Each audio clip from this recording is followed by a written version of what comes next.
Peace be with you, my Brother Jet. I'm Tito Cesar. Mike, I'm Fernan, and this is Usapang Tinapay. Magandang gabi mga Hey! Gusta! Magandang gabi. Amen. Magandang gabi mga Welcome back, maraming welcome salamat, back. mga kapatid. Dahil muli sinamahan nyo kami sa another episode ng Usapang Tinapay. Yes, yes. Ngayong gabi tayo ay nasa 18th Sunday in Ordinary Time. At ang pinagdiriwang po natin ay ang St. John the Baptist Marie Vianney Sunday. Ang ating pong unang pagbasa ay babasahin po ng ating kapatid na si Mike.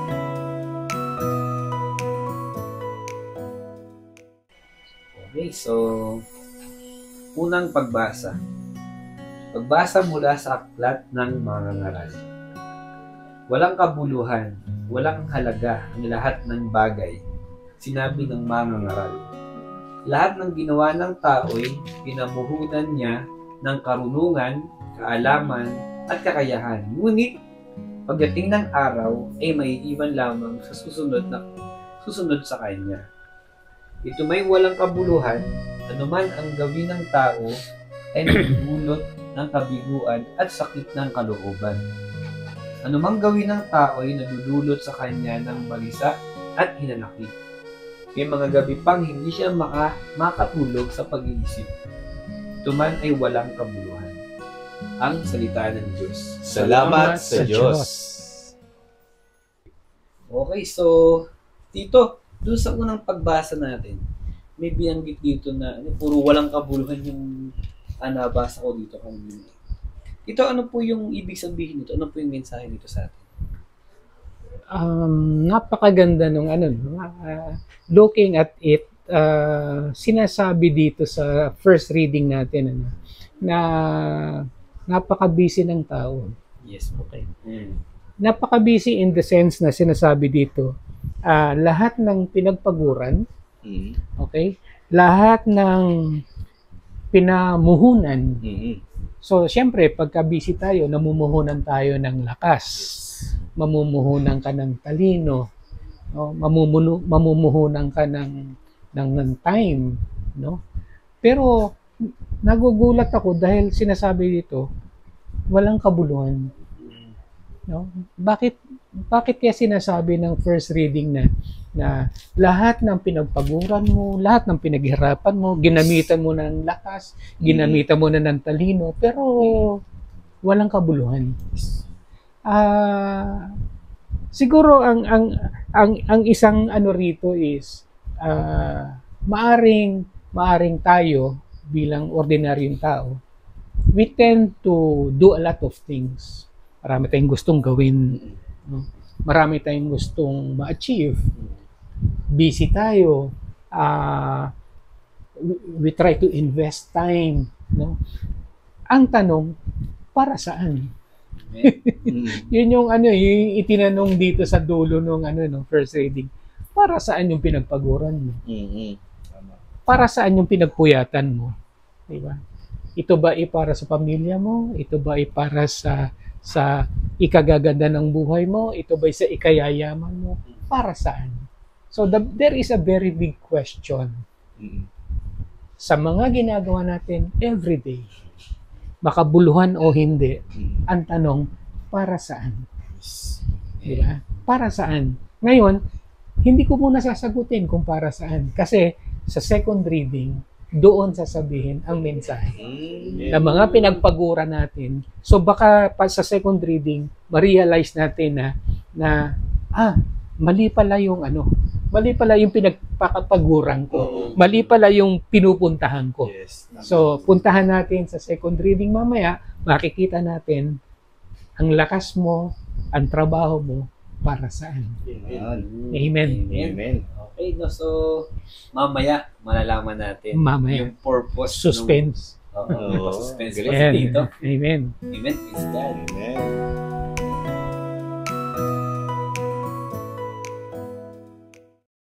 So yun, thank you, Tito Cesar. So tignan natin sa second reading, Tito, yung sa sinasabi niyo. Brother Fernan, sa second reading tayo po. Amen. Ang ikalawang pagbasa. Pagbasa mula sa sulat ni Apostol San Pablo sa mga taga-Colosas. Mga kapatid, Binuhay kayong muli kasama ni Kristo, kaya't ang pagsumikapan ninyo ay ang mga bagay na nasa langit na kinaroroonan ni Kristo na nakaupo sa kanan ng Diyos. Isaisip ninyo ang mga bagay na panlangit, hindi ang mga bagay na panlupa, sapagkat namatay na kayo at ang tunay na buhay ninyo'y natatago sa Diyos kasama si Kristo. Si Kristo ang tunay na buhay ninyo, at pag siya'y nahayag, mahahayag din kayong kasama niya at makakahati sa kanyang karangalan. Kaya't dapat nang mawala sa inyo ang mga pitang makalaman, pangangalunya, kahalayan, mahalay na simbolo ng damdamin, masasamang nasa, at ang pag-iimbot na isang uri ng pagsamba sa Diyos-Diyosan. Huwag kayong magsisinungaling sa isa't isa, yamang hinubad na ninyo ang dating pagkatao, pati ng mga gawa nito, at nagbihis na ng bagong pagkatao. Patuloy itong nababago ayon sa larawan ng Diyos na lumikha sa inyo, upang maging ganap ang inyong kaalaman tungkol sa Kanya. Kaya't wala nang pagkakaiba ang Griego at ang Hudyo, ang tuli at ang di-tuli, ang dayuhan at ang mabangis na tao, ang alipin at ang malaya. Kay Kristo, walang pagkakaiba ang lahat, at siya'y sumasalahat. Ang salita ng Diyos. Salamat sa Diyos. Sa Diyos. Amen. So yun, no, mga kapatid, as promised, no? So nung binasa natin yung second reading, so isinalaysay sa atin ni San Pablo sa sulat sa mga taga-Colosas kung ano yung mga bagay na dapat nating pagsumikapan. So ngayon, Tito, pwede bang paki-expound nyo sa amin kung ano ba yung mensahe ni Pablo sa atin ng mga nakabasa nito? Yeah, thank you, Kuya Fernan. Alam nyo, yung tanong kanina, para saan? No? Para saan yung pagsusumikap natin? Dito, sinabi na, very, very straightforward, sinabi dito, dahil binuhay na kayong muli kasama ni Kristo, so, ang ginagawa nating kabutihan, ang ginagawa nating pinagkakahirapan natin, pinagpapagura natin, ang sabi dito, dapat mga bagay na nasa langit. Yun. Hindi yung material. Of course, kailangan mo magtrabaho. Pero dapat sa buhay nating mga Kristiyano, alam natin, no? Alam natin balansehin ang buhay natin. Hindi puro kayod para sa pamilya. Kinakailangan balanse ang buhay. Balansehin yung buhay. So, wag nating kalilimutan, sabi dito, dapat ang inyong pag-iisip, yung mind natin, no, dapat nakapokus sa bagay na makakapagparating sa atin sa langit. Okay? So, sabi dito, isaisip nyo. So, pangalawang beses, ilagay nyo sa isip nyo, no, si Kristo ang inyong buhay. Para makamtan natin yung kaluwalhatian ni Kristo, so dapat anything na gagawin natin, ipakita natin na isinasabuhay natin yung gusto ni Kristo para sa atin. Okay? Kaya dito, binanggit din, ang ganda patayin. So, dapat may raw daw tayong patayin. So, okay? May dapat anggalin, no, sa ginagawa natin. So, sabi dito, patayin ang pagnanasang makamundo. Pagnanasang makamundo. Pakikipag-apid, di ba? Karumihan, kahalayan, di ba? Masasamang pagnanasa, at lalong-lalo na yung pagiging sakim. Yung kasakiman. Mamaya sa gospel, makikita natin to. So, idudugtong uli natin yan. So, sinasabi dito, ang kapaguran mo, ang lakas mo, ang lahat ng gagawin mo, dapat hindi lang sa pamilya, dapat kasama lahat ng bagay na magdadala sa atin sa langit. Amen. Sabi dito, hinubaran na kayo. No, di ba? Hinubaran na kayo. So, huhubaran tayo. Aalisin sa atin yung mga pangit sa atin. At tayo raw ay magkakaroon ng bagong anyo. Di ba? Bagong anyo. Dapat ang amoy natin, amoy Diyos na. Di ba? Kaya wag tayo masyadong kakain ng kambing kasi pag inamoy ka, amoy kambing. Di ba? So, mas maganda, kumain tayo ng salita ng Diyos. Pag inamoy ko si Mark, amoy Diyos. Di ba? Di ba? So, konti na lang, di ba? So, sabi nga ng second reading, ito ay sinasabi ko sa inyo. Wala na akong itatangi. Kahit taga Judea ka, kahit taga saan lugar ka, kahit tuli ka o hindi ka tuli, di ba? Wala akong itatangi. This is for all of us. Para sa ating lahat. Ang larawan ng Diyos na gusto niyang matularan natin, ang mukha ng Diyos na gusto niyang tularan natin, para sa ating lahat, it is a challenge. Challenge yan, hindi lang sa ating apat, kasi siyempre, tayo naman dumadaan din sa mga temptation. Yes. Minsan nagiging sobrang rin tayo sa trabaho, to the point na yung pagsisimba, hindi tayo nakakapagsimba. Kakatwira natin, busy tayo. Di ba? Minsan naman, birthday ng anak mo, hindi ka na naman makakapagsimba.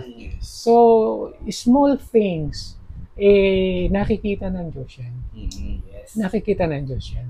So, bagong buhay, bagong panimula, ay ituro din natin sa mga anak natin. Di ba? So, maganda to. Maganda. Una, tinanong tayo, para saan? Para sa mga bagay na makalangit. Ngayon, sa gospel naman, maganda yung mensahe. So, related din dito. So, hintayin natin. Tignan natin. So, ang ganda ng mga sinabi ni Tito, no? Pero ang paborito ko doon, yung hinubad yung lahat ng pangit. Kasi, tinan nyo naman yung popogi namin. Inalis na lahat ng pangit. Pero hindi, seryoso. Serious? Talagang mag-focus tayo dun sa mga bagay na walang hanggan. Sabi niya, kanina binanggit dito, huwag dun sa mga pansamantala lang. Focus tayo dun sa mga makalangit. Yes. Praise God. Amen.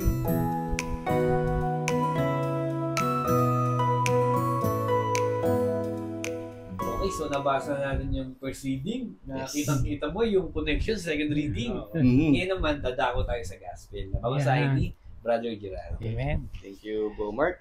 Ang pagbasa ay mula kay Mabuting Balita ayon kay San Lucas. Papuri sa iyo, Panginoon. Sinabi kay Jesus ng isa sa mga naroon, Guro, iutos nga po ninyo sa kapatid ko na paghatian namin ang aming mana. Sumagot siya, sino ang naglagay sa akin bilang hukom o tagapaghati ng mana nyo? At sinabi niya sa kanilang lahat, mag-ingat kayo sa lahat ng uri ng kasakiman, sapagkat ang buhay ng tao ay wala sa dami ng kanyang kayabanan. Pagkatapos, isinalaysay ni Jesus ang isang talinghaga. Isang mayaman ang umani ng sagana sa kanyang bukirin. Kaya nasabi niya sa sarili, ano ang gagawin ko ngayon? Wala na akong paglagyan ng aking mga ani. Alam ko na, ipagigiba ko ang aking mga kamalig at doon magtatayo ako ng mas malaki. Doon ko ilalagay ang aking ani at iba pang ari-arian. Pagkatapos ay sasabihin ko sa aking sarili, marami ka nang naipon para sa mahabang panahon, kaya't magpahinga ka na lamang, kumain, uminom, at magpakasaya. Ngunit sinabi sa kanya ng Diyos, Hangal, sa gabi ring ito'y babawian ka ng buhay. Kanino ngayon mapupunta ang mga inilaan mo para sa iyong sarili? Ganyan ang kayamanan para sa sarili, ngunit dukha naman sa paningin ng Diyos. Ang mabuting balita ng ating Panginoon. Pinupuri ka namin, Panginoong Jesucristo. Okay? Dito, kitang-kita, no, yung parang connection na nung una, ikalawa, tsaka tong gospel. At dito, Tito, may talinghaga na naman na kinuwento dito si Jesus, no? Yes. Tungkol sa yaman, Yeah. connecting dun sa una at kalawa. Dito sa Ebanghelyo natin, ayon kay San Lucas, ano yung mensahe sa tingin nyo na gusto iparating sa ating mga manonood? Yeah. Thank you, Je. Napakayaman ng gospel. Napakayaman ng Amen. mensahe ng gospel ngayong gabi. As a matter of fact, two parts ito. Yung first part, merong isang nakikiusap, guro. Sabihin mo nga sa brother ko, hatian ako ng yaman. Yes. Di ba? So, maganda yung intention. Maganda yung intention ng nakikiusap, Yes. di ba? Pero ang mensahe ng Panginoon sa kanya mas maganda. Mas maganda. Hindi niya sinabing hindi ka hahatian. Ang sinabi lang ni Lord sa kanya, simple. Yeah. Sabi niya dito, ang ganda ang buhay ng tao, sabi niya, ay wala sa dami ng kanyang kayamanan. So, hatian ka man ng kapatid mo o hindi, be satisfied. Yes. Yun yung maganda doon, no? So, hindi ka man hahatian, wag sasama loob mo. 'Di ba? Pag hinatian ka, thank you. Dahil sinasabi niya dito, ang tunay na kayamanan wala sa dami ng pera. Di ba? Wala sa dami ng pera. Punta tayo doon sa parable, sa pangalawang kwento. No? Sa pangalawang kwento, mas maganda. Mas maganda example ni doon. Dito sa second part, mayaman na naman yung involved. Di ba? Sa sobrang dami ng kanyang harvest, yung kanyang maliit na kamalig, gusto niya nang gibain at doon niya palalakihin at doon niya ilalagay lahat. Walang masama doon sa intention. 'Di ba? Kasi pag hindi mo naipon 'yon, matatapon masasayang. So the intention na magtayo ng malaking kamalig is the best option. Yes. Ang problema yung puso. Doon siya nadali sa puso. Kasi ang puso niya, total pinaghirapan ko naman to ng mahabang panahon. Nangatwiran pa, di ba? Ako'y kakain na lang, ako'y maglalasing, ako'y matutulog, at ako'y magpapahinga. Di ba? So, wala rin namang masama doon kasi pinaghirapan niya talaga yun. Pero sabi nga ni God, wala sa dami ng kayamanan ang ikagaganda ng puso mo. As a matter of fact, ayoko nga mangyari sa atin to, natawagin tayong hangal. Sabi nga. Di ba? Parang nakakaya naman, Diyos pa magsasabi sa'yo, isa kang hangal. Bakit siya kaya tinawag na hangal? Dahil wala siyang planong mamigay. Wala siyang planong mag-share. Wala siyang planong mag-tithes. No? Talagang pang-sarili lang. Kaya tinawag siyang hangal. 'Di ba? To the point na bukas kukunin ka na. Walang makikinabang diyan sa ari-arian mo. 'Di ba? So mga kapatid, ang lesson ng Diyos sa atin, maraming ipinagkaloob sa atin. Maraming talent tayong natanggap. Yes. Maaring magandang trabaho natin, na-promote tayo, maganda yung itinakbo ng opisina mo, nabigyan ka ng medyo maganda-gandang bonus, di ba? Tinaasan ka ng sweldo, di ba? Or na-promote ka sa trabaho mo. To the point na, dami na nito, wala na akong paglagyan, gagawa na ako ng kamali. Which is totally wrong para sa ating mga Katoliko, sa ating mga mananampalataya. Pag tayo binigyan ng marami, hindi para sa atin lahat yun. Diba? Yes, amen. Muli, doon sa opening statement ni Lord, wala sa pagkatao, ang pagkatao mo, wala sa dami ng kayamanan mo. So, hindi yun ang measurement ni Lord. Hindi yun ang measurement niya. Ang measurement pa rin ni Lord, na saan nakalagay ang puso mo. Binigyan kita ng marami, mamigay ka rin ng marami. Diba? Maraming nasalanta, mamigay ka sa nasalanta. Diba? Maraming nadidepress ngayon. Diba? Or kung ikaw naman maraming time. No? Halimbawa, work from home ka na lang. Marami kang time. Di bumisita ka naman sa isang may sakit. Hindi pera pinag-uusapan, pero oras. Pwede mong i-share yung oras mo sa ibang tao. Di ba? Pwede naman talent. Di ba? Kung marunong kang mag-gitara o marunong ka ng handicraft, di ba? Ba't hindi ka maghanap ng kapitbahay na walang trabaho? Turuan mo. Di ba? Ang trabaho niya lang, puro maghalo ng semento. Kung marunong ka naman ng ibang skills, turuan mo mag-computer yung ano. Kung magaling ka sa computer, turuan mo naman siya. Share. Diba? The point is, ang kayamanan na nasa puso mo, napakasarap kapag ipinagkaloob mo rin sa iba.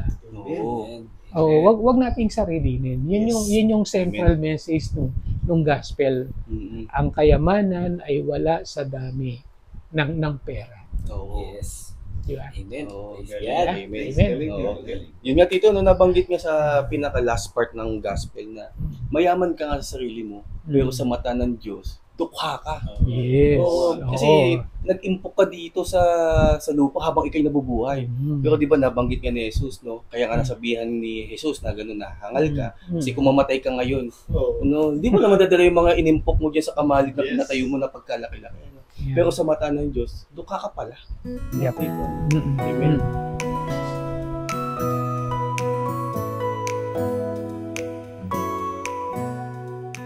So ngayon mga brothers, after nating marinig yung mga reflections ni Tito dun sa mga binasa natin.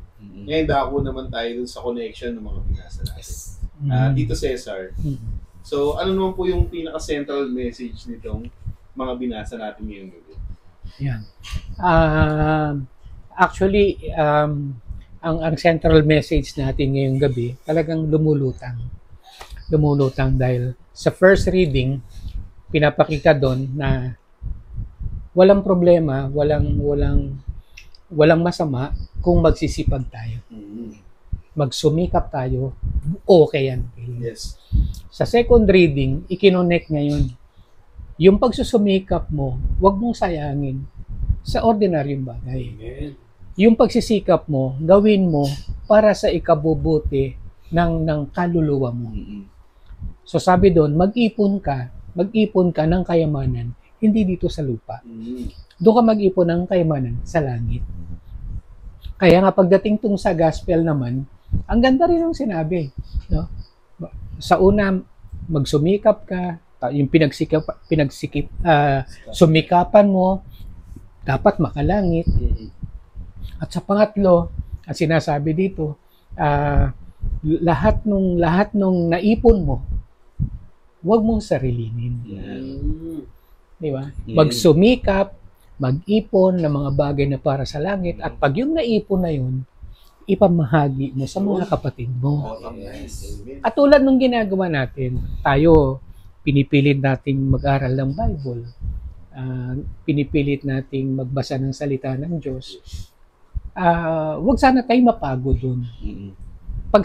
Magsumikap tayo na gawin palagi yun. Magbasa, mag-aral. No? Pagkatapos natin mag-aral, hindi hinto dun. Dapat may purpose tayo. At sabi nga, ang purpose ito, dapat makapagbigay ng parangal sa Diyos. Hindi para sa pansariling kapakanan natin kasi tayo, makasalanan tayo eh. Hindi porke kausapan tinapay, kami nagsasalita dito eh, wala kaming kasalanan. Makasalanan din kami. Marami po kaming pagkukulang. Kaya nga po kami nag-aaral eh. Kaya ito, napakaganda pong lesson sa amin ngayon na dapat pala yung mga pinag-aaralan namin para sa Diyos. Amen. At yung para sa Diyos na yan, ipamahagi natin. Yes. Amen. No, kaya ang ganda di ba? Ang ganda, pang-usapang tinapay ang mensahe ngayon eh. Di ba? Ipunin mo, paghirapan mo, pero hindi para sa lahat. Share it. No? Yes. I-share it sa lahat. Dahil anytime, pag kinuha tayo ng Diyos, ready na tayo. Ready na tayo dahil nakaipon na tayo sa langit. Hindi natin alam, pero I'm sure, nare-recognize naman ng Panginoon yung ginagawa natin. So, wag kayo mapagod. Ha? Gamitin nyo talaga yung talent nyo. At sa dulo, ipamahagi.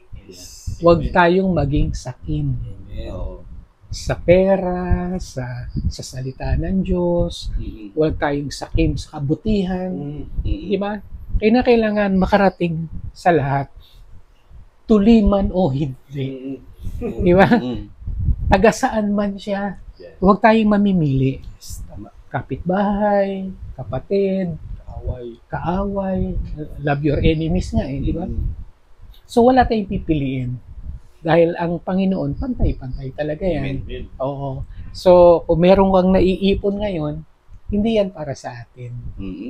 Uli, sasabihin ko, we have to share it sa ating sa mga nangangailangan. Yes. Lalong-lalo na ngayon, maraming calamities. Yes. Amen. So, more of talaga kinakailangan natin mag-share. Yes. Okay? Yun lang mga kapatid. Amen. Mensahe ni God sa atin. Tulong-tulong. Tulong-tulong. Nice, tita. Sakto, wala pa naman ako ngayon. Yeah, boy. Wala pa ng tulong. Yan.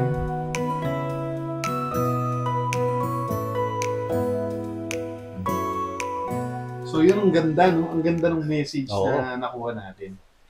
Siyempre, ngayon naman, yung importanting part naman, paano ngayon natin to i-apply sa mga buhay natin? So, Brother Jay, ano naman yung magiging application nito sa buhay mo? Oo. Ang ganda ng mga reflection ni Tito. So, talagang may apply nating lahat yung mga napulot natin, mga mensahe natin, na napulot natin sa mga mensahe na binasa natin. So, ang ganda ng kwento ni Jesus sa Ebanghelyo, no? Na yung lalaki, na ang dami yaman, ang daming ani, no? So yung kamalig niya liit, so plano niya mas malaki daw para mas marami siyang ipon, no? Pero sa mata pala ng Diyos, dukha ka pa pala, no? So isa sa mga application na gagawin ko at sa ating lahat mga kapatid, yung magkaroon tayo ng investment hindi dito sa sa lupa. Mag-invest tayo doon sa kalangitan.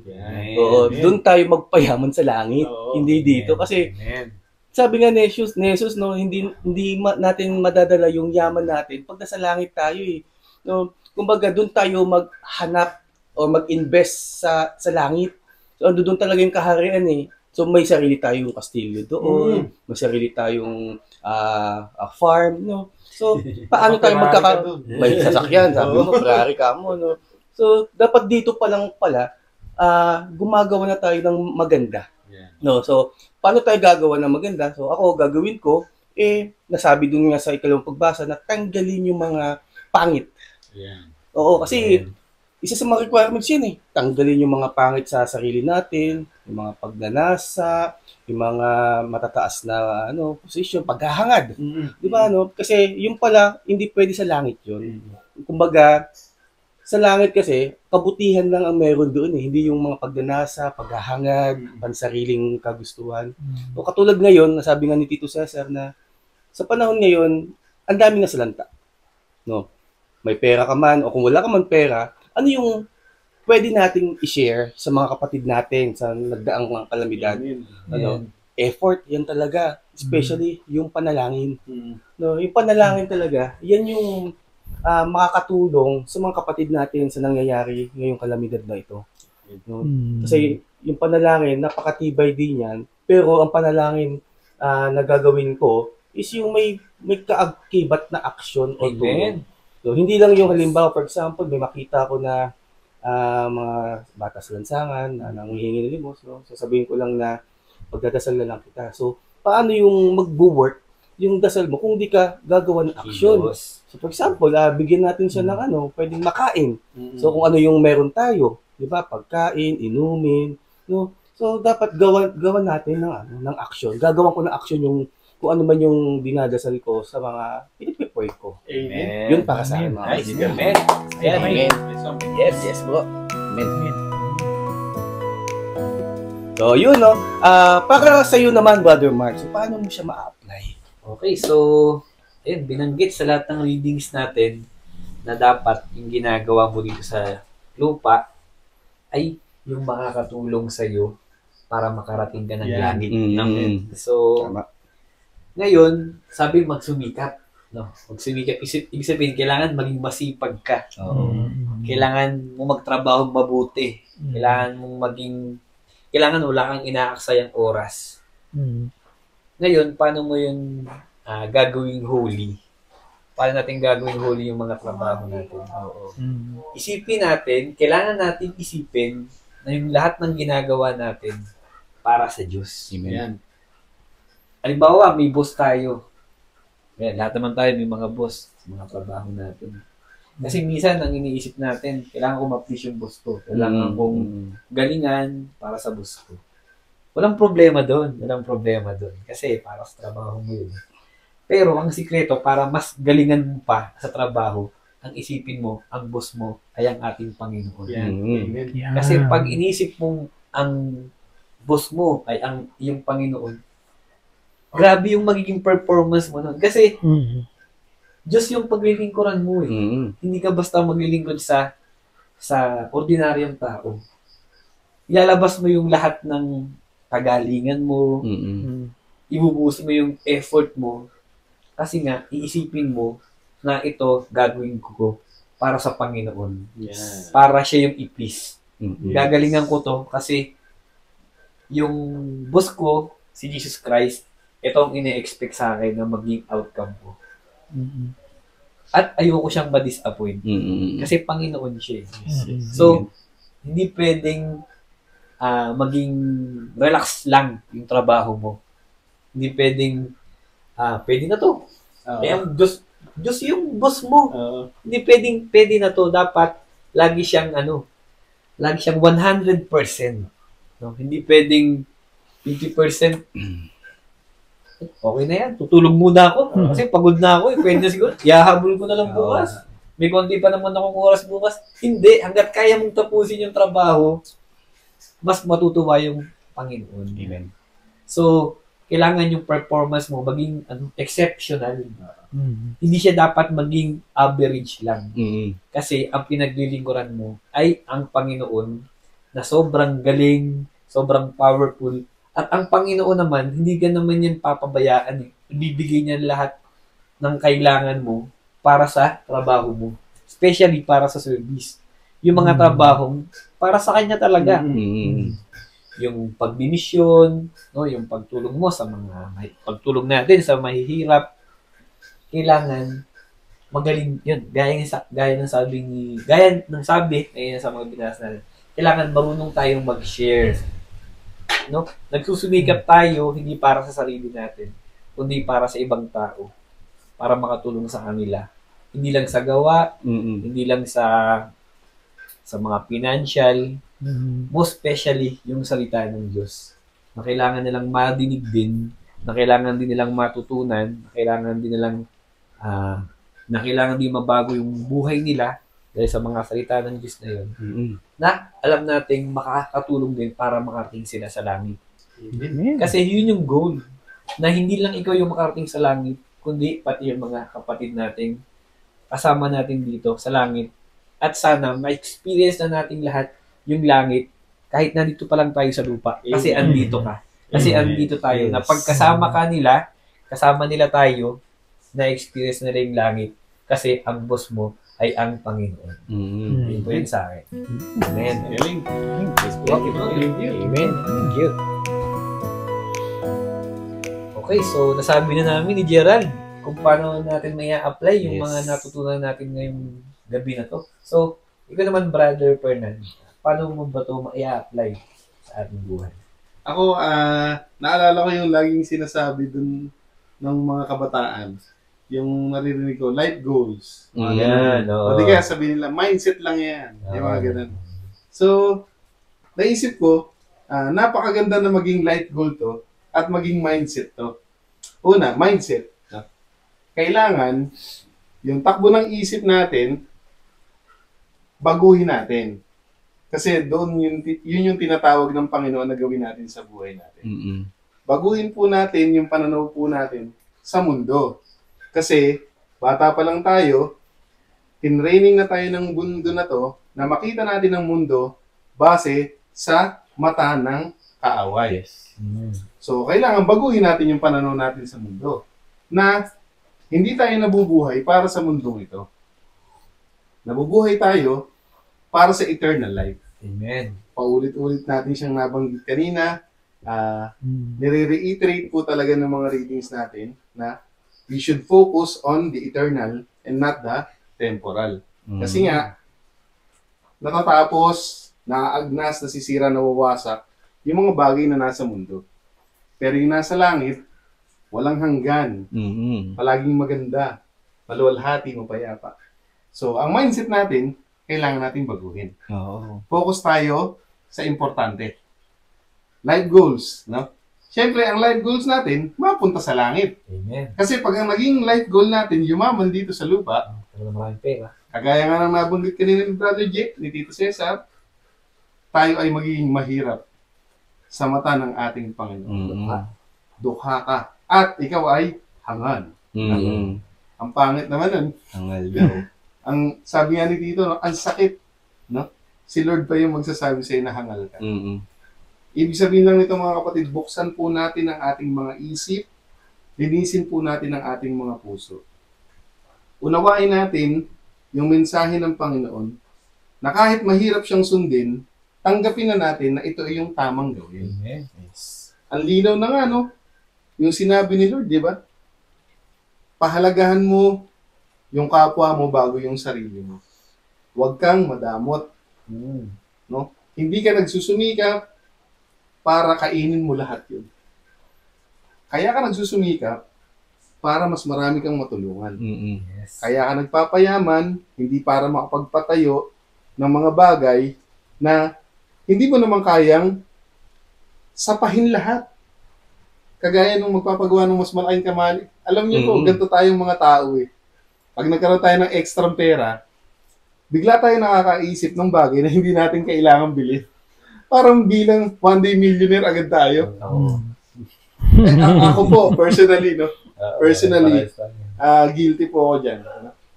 Lalo na nung mga panahon po na hindi pa ako masyadong napapalapit kay Lord. Mm-mm. Pagka nagka-extra akong pera, biglang kailangan ko ng bagong sapatos ah. Mm-mm. Samantalang dati naman kontento Kontento ako sa sa sapatos ko.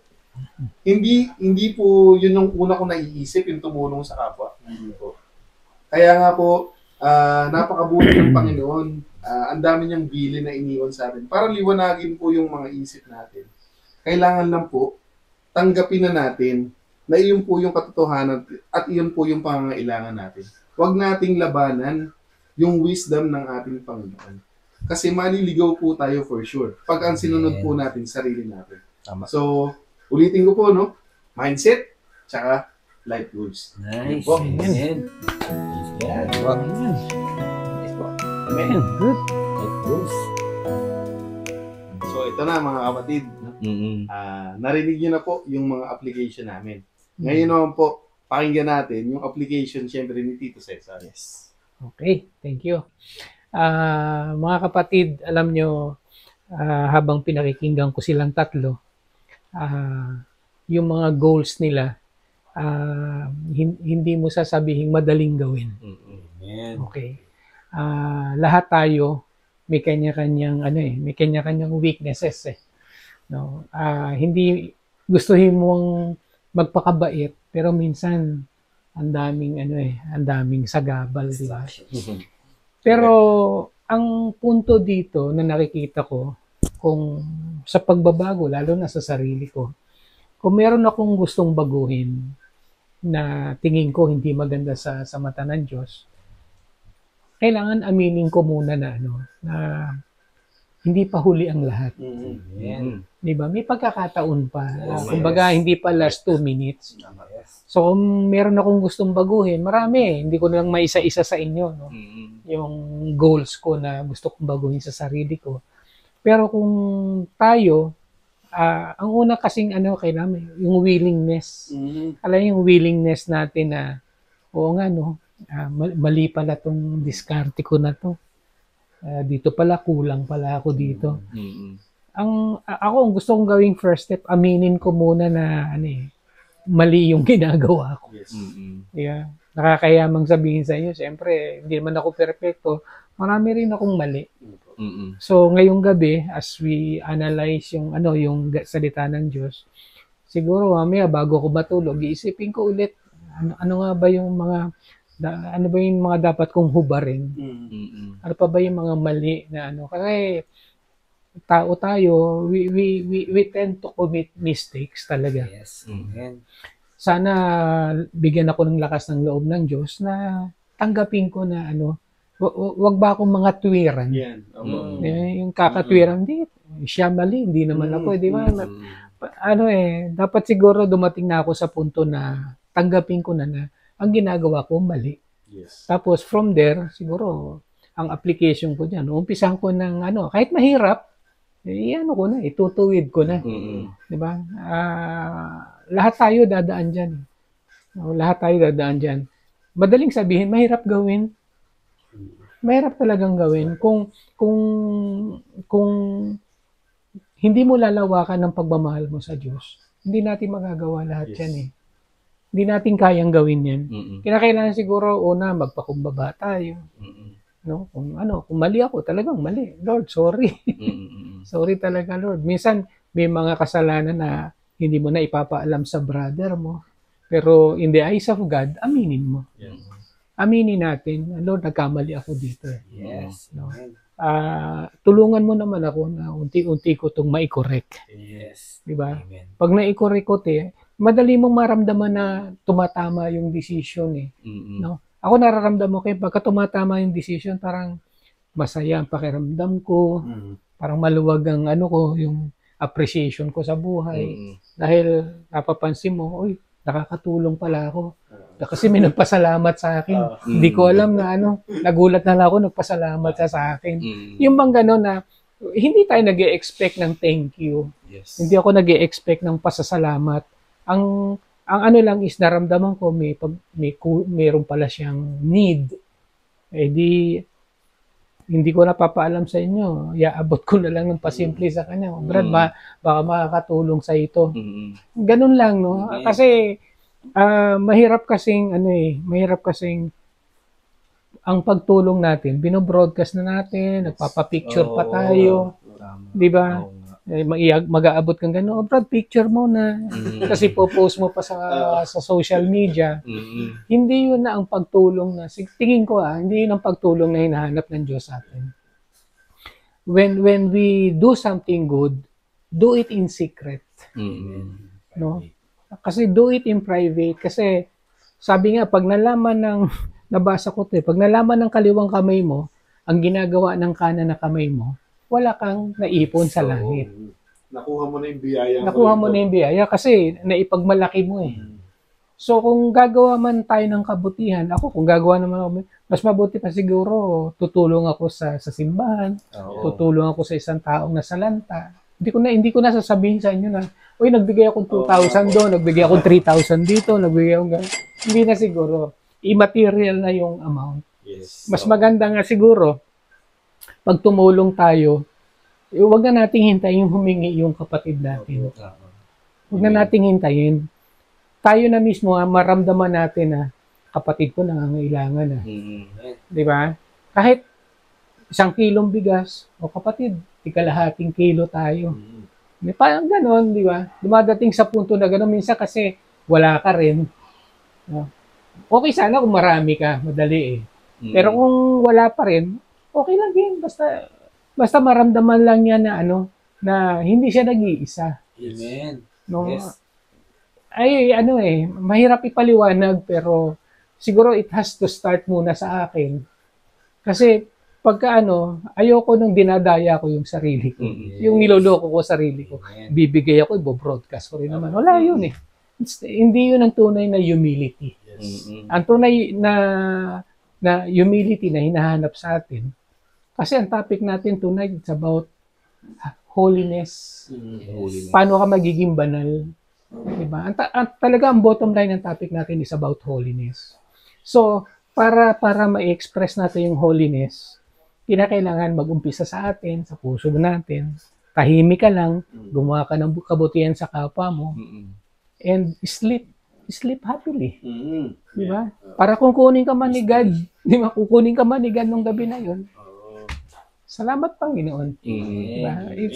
The bottom line is, thank you Lord. Amen. Sa pagkakataon. Yes. Amen. Amen. Yeah. Amen. Di ba nga mga brother, no? Di ba si Jesus, kasi di ba, sobrang napaka-humble ni Jesus nung mga panahon, yung may pinagaling siya. Di ba sabi pa nga ni Jesus, kung maaari, huwag mo pagkalat. Kasi nabanggit nga ni Tito no, yung mga kailangan magpa-picture, kailangan makita. Kumbaga, parang may resibo ba? Oo nga. So, naalala ko lang yung kwento nga ni Jesus, nagpagaling ng may ketong, ng lumpo, na sinabihan ni Jesus na kung okay lang, huwag mo na pagkalat. Oo. No, na-realize ko lang din yung sa sinabi ni Tito. Yes. Tsaka naman naalala ko dun sa sinabi ni Tito kanina na minsan wala, di ba? Minsan wala tayo. Hindi tayo makapagbigay ng Oo. Kasi sabi niya, pag meron, madali. No? Oo. Ang maganda namang balita dun sa wala ka. Kapag walang-wala ka na, tsaka tumulong ka, doon pinakamalaki yung naibigay mo. Kasi yun yung moment na walang-wala ka, pero nakapagbigay ka pa eh. No? Parang yung naalala natin yung balo. No? Oo. Di ba? 2 cents lang meron siya, binigay mo pa. Sabihin, yun. It is always the right time to help. Lalo na kung walang-wala ka rin. Doon pa pinakamalaki yung maibibigay mo. Kasi yun yung time na walang-wala ka. Di ba? Dapat lagi tayong open na mag-share. Yan. So yun mga kapatid, maraming salamat mga katinapay. Praise God. Thank you. Amen. Thank you. Magandang usapan na naman tayo. Thank you, Ito. Yes. Amen. Thank you po muli dahil sinamahan nyo kami sa isa na namang episode ng Usapang Tinapay. So mga kapatid, kung magustuhan nyo po yung kwentuhan namin, kung may napulot po kayong aral sa diniscuss natin ngayong gabi, please like, share, and subscribe po. Nang sa ganun matulungan nyo po kami na maikalat ang mabuting balita ng ating Panginoon. Yung konting effort nyo po mga kapatid, malaking bagay po yun para sa akin. Oo, mga kapatid, meron po dyan comment section. So, kung ano din po yung mensahe or yung mga reflection nyo dyan, comment nyo lang dyan. Leave nyo lang yung comment nyo dyan. Yes. Dito? Well, bago tayo maghiwalay, meron tayong isang kapatid no, na sumama na sa piling ng Diyos. Gusto ko lang mag-offer tayo ng short prayer para kay Louie.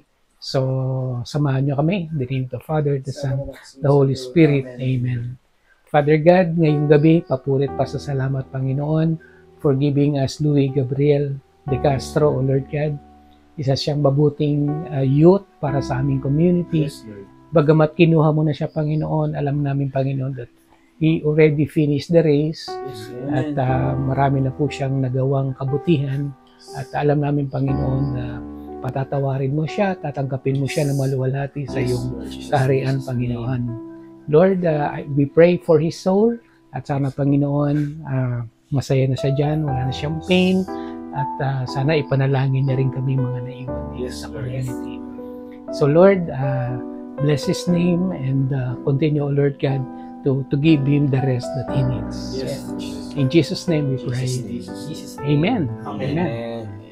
Father, the Son, the Holy Spirit. Amen. Okay, so ang dami naman nating natutunan, no? Praise God. So, kailangan nating mag-ipon para sa langit. Amen. No? Yun ang pinaka-importante. Magsikap para sa langit. Okay, so, next week, siyempre, panibagong topic na naman. Sana, samahan niyo po kami, mga kapatid, mga pinapay, at yan, kita-kita tayo. Yes. So, lagi nating tatandaan Na ang tao ay hindi lamang sa tinapay na bubuhay. Kundi sa bawat salita ng Diyos. Bye!